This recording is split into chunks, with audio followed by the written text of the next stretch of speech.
तो hello friend, welcome to YouTube channel. आप सभी को सोनू अमीन चैनल में स्वागत है। तो फ्रेंड, किसी भाई ने मुझे कमेंट किया था कि एक मेरा केवाला है जो मैंने डीड खरीदे हैं, वो 50 से 60 साल के पहले ख़रीदा गया था और वो अभी तक दाखिल खारिज नहीं हुआ है।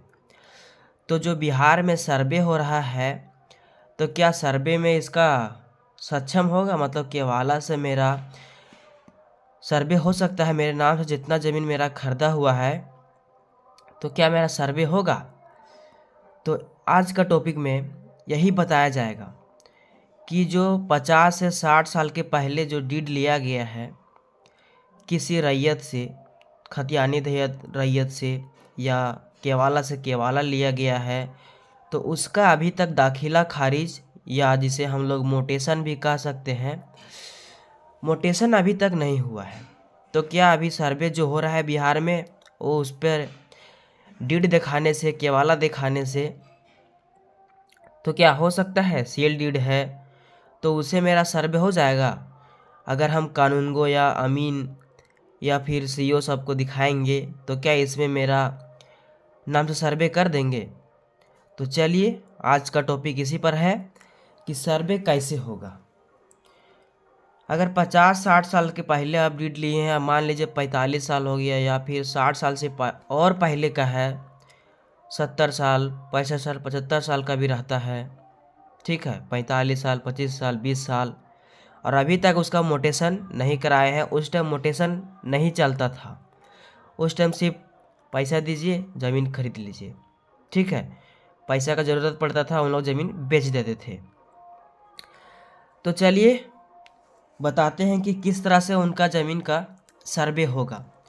मान लीजिए कि आप ज़मीन खरीदे हैं, ठीक है, ज़मीन खरीदे हैं तो उसका आप मोटेशन नहीं कराए हैं, नहीं जानते थे ज़मीन, लेकिन जोत कोड़ कर रहे हैं, खेती बाड़ी उसका कर रहे हैं, अपने अंदर में कब्जा किए हैं या घर बना लिए हैं या और कुछ कर रहे हैं, ठीक है, या आप कहीं दिए हैं खेती बाड़ी करने के लिए, ठीक है। तो उस जगह पे अगर मान लीजिए आपका गांव में सर्वे करने के लिए आया है, आपके ज़िला में या आपके अंचल के थ्रू आते हैं, तो अगर आपका जो बगल का प्लॉट में अगर मान लीजिए सर्वे कराने आए हैं, तो आपके नाम से सर्वे कैसे होगा? मान लीजिए एग्जाम्पल के तौर पर कि एक खतियानी रैयत है, ठीक है,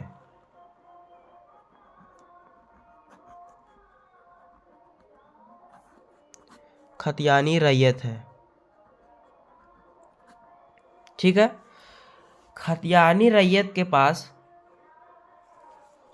आप ज़मीन खरीदे हैं, मान लीजिए ये ने खरीदा है, ठीक है।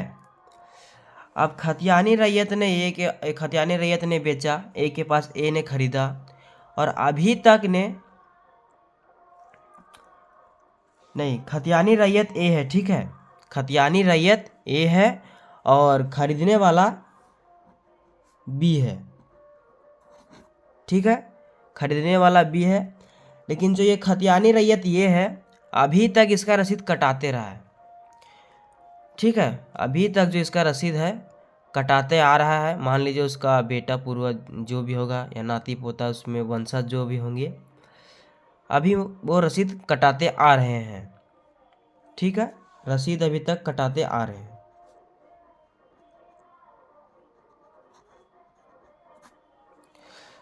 अब एग्जाम्पल के तौर पर ले लेते हैं कि मान लीजिए एक प्लॉट है, प्लॉट नंबर मान लीजिए 530 है, ठीक है, 530 है, और उसमें रकबा समझ लीजिए, मतलब डिसमिल, रकबा मान लीजिए कि 50 डिसमिल है, या फिर और ज़्यादा हो सकता है या कम भी हो सकता है, ठीक है। एक हम एग्जाम्पल के तौर पर बता रहे हैं कि प्लॉट नंबर 530 है और रकबा इसका 50 डिसमिल है, इसमें मधे उसने खरीदे हैं, ठीक है, उसको मधे बोला जाता है या मे से बोलिए, मधे में उसको मान लीजिए कि 20 डिसमिल खरीदा है, ठीक है, मधे में 20 डिसमिल खरीदा, 50 डिसमिल का प्लॉट है, मधे में 20 डिसमिल खरीदा है, या मे से 20 डिसमिल खरीदा है। अब ये प्लॉट नंबर जो 530 है, इसमें मान लीजिए ये कब्जा कर रहा है, बी ने इसका कब्जा किया, ठीक है। बी ने इसको 20 डिसमिल सेल डीड के लिया था। सेल डीड को लेने पर इसने 20 डिसमिल ज़मीन को कब्जा कर लिया है, जोधपुर करते आ रहा है पूर्वजों से ये भी। लेकिन जो ये खतियानी रैयत का जो वंशज है, वो तो उनको पता है कि एक मेरा 500 प्लॉट में 530 है और रकबा मेरा 50 डिसमिल है। तो हो सकता है किसी ने खा रहा होगा या तो बदली में दिया होगा ज़मीन। अगर आप मान लीजिए कभी ज़मीन नापी करवाते हैं, पैमाइश कराते हैं लेखापाल पटवारी अमीन से, ठीक है, तो उस टाइम में हो सकता है कि आप ये डीड दिखा दे तो अलग मैटर है।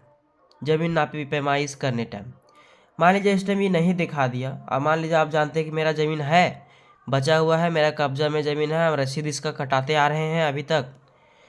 अब इसका वंशज जो लोग हैं, इसका वंशज, इसको मान लीजिए कर लेते हैं, वंशज है, इसका रसीद 50 डिसमिल कटाते आ रहे हैं, समझिए। लेकिन इनको पता है कि मेरा ज़मीन 50 डिसमिल 50 डिसमिल मेरा ज़मीन बचा हुआ है, सर्वे आ रहा है, हम अपना खतियान लेके जाएंगे, रसीद लेके जाएंगे। कहा कि भैया अभी तक तो हम रसीद कटाते आ ही रहे हैं, ठीक है।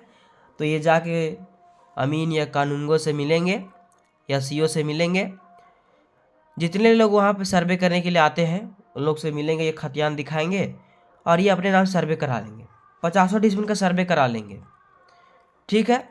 अगर वैसी कंडीशन में अगर ये 50 डिसमिल का सर्वे करा लिया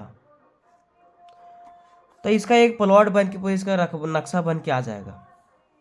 मान लीजिए कैसे प्लॉट है, 50 डिसमिल का प्लॉट है और ये 50 डिसमिल का सर्वे करा लिया, नया प्लॉट इसका बन के आ गया टोटल, ठीक है।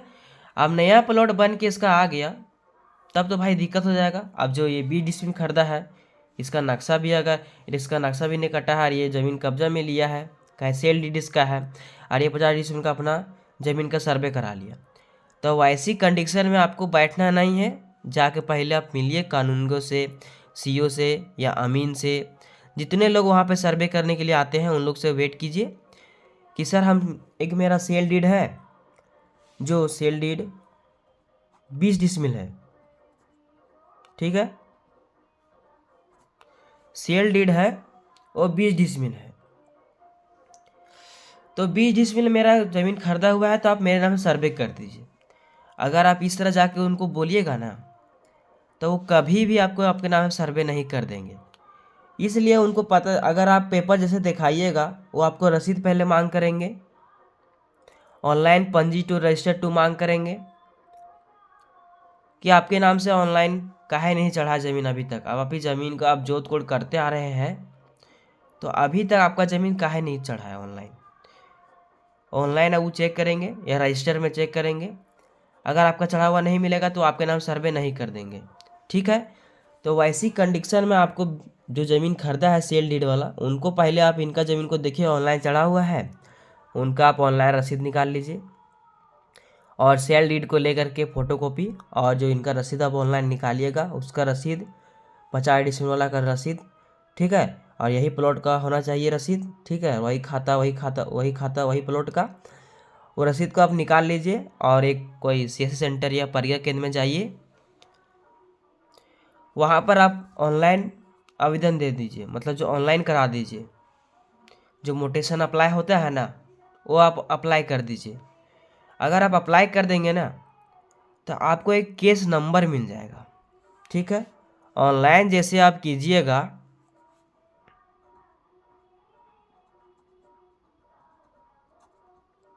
वैसे आपको एक केस नंबर मिल जाएगा, ठीक है, केस नंबर मिल जाएगा आपको। केस नंबर से आप उसका रसीद या पर्ची निकाल लीजिए, उस पर्ची को आप ले करके जाइए, केस नंबर डीड और डीड का फोटोकॉपी और केस नंबर दोनों लेकर के जाइए। आप कानूनगो या अमीन से या सीओ सर से मिलिए, बोलिए सर मेरा ये पेपर है जो हम पहले मोटेशन नहीं करा पाए, नहीं जान पाए, तो ये मेरा केस नंबर है और ये मेरा डीड है। डीड नंबर केस नंबर से आपका सर्वे कर देंगे और इसमें जिधर आपका ज़मीन खरीदा हुआ रहेगा उत्तर में, दक्षिण में, पूरब या पश्चिम में, उधर आपका एगो नक्शा काट के दे देंगे। मान लीजिए यहाँ पर खरीदा हुआ है 20 डिसमिल इन्हें खरीदा हुआ ज़मीन है, तो इनका जो 50 डिसमिल का सर्वे हुआ है उसी में आपका नक्शा काट करके 20 डिसमिल का सर्वे आपके नाम से कर देंगे। जिसके नाम से सेल डीड खरीदा हुआ है उसके नाम पर सर्वे कर देंगे, ठीक है। उसके बाद आपका नक्शा कट के आ जाएगा। अगर आप ऐसी कंडीशन में ऑनलाइन म्यूटेशन नहीं कराते हैं तो आपका नाम सर्वे नहीं होगा और आपकी परेशानियां भी भुगतना पड़ेगा। अब मान लीजिए कि ये दाखिल खारिज फिर कैसे होगा। आप तो ऑनलाइन करा दिए, केस नंबर भी मिल गया, सर्वे भी हो गया, ठीक है। एग्जाम्पल के तौर पर देखिए, इनका 50 डिसमिल ज़मीन है, आप 20 डिसमिल इसमें खरीदे थे, 20 डिसमिल माइनस कर देंगे तो ज़मीन इसका बच जाएगा 30 डिसमिल, ठीक है। क्या भाई 50 डिसमिल आप ज़मीन लिए हैं, 50 डिसमिल ज़मीन था, इसका 20 डिसमिल में अब खरीदे हैं, 20 डिसमिल माइनस कर दिए तो 30 डिसमिल का ज़मीन बचा। अब मान लीजिए जो इनका ज़मीन है खतियानी रैयत का, वो इनका दाखिल है, अभी इसके नाम से अभी है, कब्जा है, जोत कोट कट रहा है, बपूती आजे पूर्वज से इनको अंदर में कब्जा है, ठीक है। इनका खतियान बना हुआ है पूर्वज के नाम से, ठीक है, एक के पूर्वज के नाम से खतियान बना हुआ है। तो वैसी कंडीशन में जैसे अब दाखिल उनके नाम से अभी है, ठीक है, दाखिल उसके नाम से है,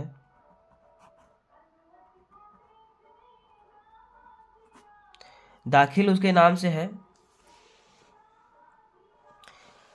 जब आप ऑनलाइन म्यूटेशन कराने के लिए देंगे उसके बाद आप राजस्व कर्मचारी या अंचल में जाके मिले तो जो इनके नाम से रजिस्टर 2 पंजी 2 में चढ़ा हुआ है उससे रकबा काट करके और आपका एक पेज नंबर, भूल नंबर, नया जमाबंदी नंबर, जमाबंदी पेपर आपके नाम से तैयार कर देंगे।